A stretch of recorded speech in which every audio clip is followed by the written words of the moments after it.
and today we have some homework for you. We're going to be looking at Mark chapter number 7, verses 31 to 37, and Mark chapter number 9, verses 17 to 27. Mark chapter number 7, we see Jesus. He's going through the coast of Decapolis. He's met by a man who was deaf and dumb. Jesus, he touches the man's ears, he touches the man's tongue, and the man's ailments are gone. He's healed. He's no longer deaf or dumb. Then you look at Mark chapter number 9, and Jesus is met by another man, very similar situation. He was both deaf and dumb. But with this man in Mark chapter number 9, it was not his physical inability that was ailing him. It was a spiritual problem. He was possessed by a demon that had made him both deaf and dumb. And so it wasn't his physical problem, it was a spiritual problem. Jesus, he rebukes the demon, he casts him out, and the man can now speak and hear the way that he ought. Here we see two recordings where Christ has healed a deaf and a dumb individual. I want to show you a few similarities and then show you the big difference between these two. Both of these men were deaf and dumb. Both of them had been that way for a long time. Both of them had people that loved them praying for them. And both of them were healed. But the solution for the two men was very different. In Mark chapter number 7, Jesus changed the man's circumstances, and as a result, his ailment was solved. He touched his physical body, and as a result, he was healed. But in Mark chapter number 9, Jesus didn't deal with the physical side of things. Jesus changed the man's heart, and as a result of his heart being changed, his circumstances were changed as well. May I say this morning, that's the entire devotion.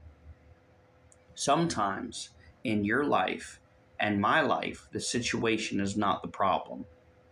Many times our heart in the midst of the situation is the problem. I've come to realize that when I'm having a difficult time, sometimes it's not my health that's actually the problem. Sometimes it's not my financial situation that's actually the problem. Many times it's not those around me that are actually the problem. Sometimes in the midst of my situation, my heart is the problem. Might I encourage you that you not look for an answer to your problems the way that you see answers to other people's problems. For instance, someone may receive a love offering or receive a gift, and you say, man, I wish somebody cared enough about me to give me a love offering. Well, it may be that your heart towards giving and towards finances is what really needs to change. I'll give you an example. We had a lady in our church that battled with cancer for years and years and years. And she had watched others miraculously be healed of cancer. But God didn't choose to heal her that way. He changed her heart through the treatments, through the chemo, through the illness. You see, sometimes God will change the situation. Other times, God is looking to change our heart in the midst of the situation. We look at 2 Corinthians, Paul, the Apostle Paul, he had healed people over and again. The Apostle Paul had healed people just like the Apostle Peter had healed people.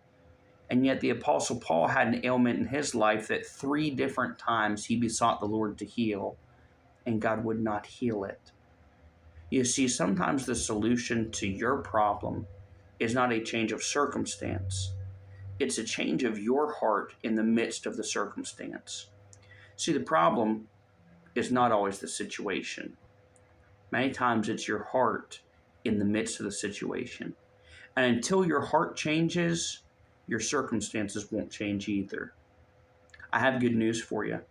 The source of the solution for both men was Christ. It wasn't their friends, it wasn't their family, it was coming to the Lord and saying, I need help. May I say to you today, maybe you'd like for God to change your situation. But maybe the solution is that you need to change your heart in the midst of the situation. Well, let me encourage you. The source for both of those is our Savior. Might I encourage you to go to God, and if He wants to change your problem, fine. But maybe He's just looking to change you. We love you, folks. We'll see you tonight at 7.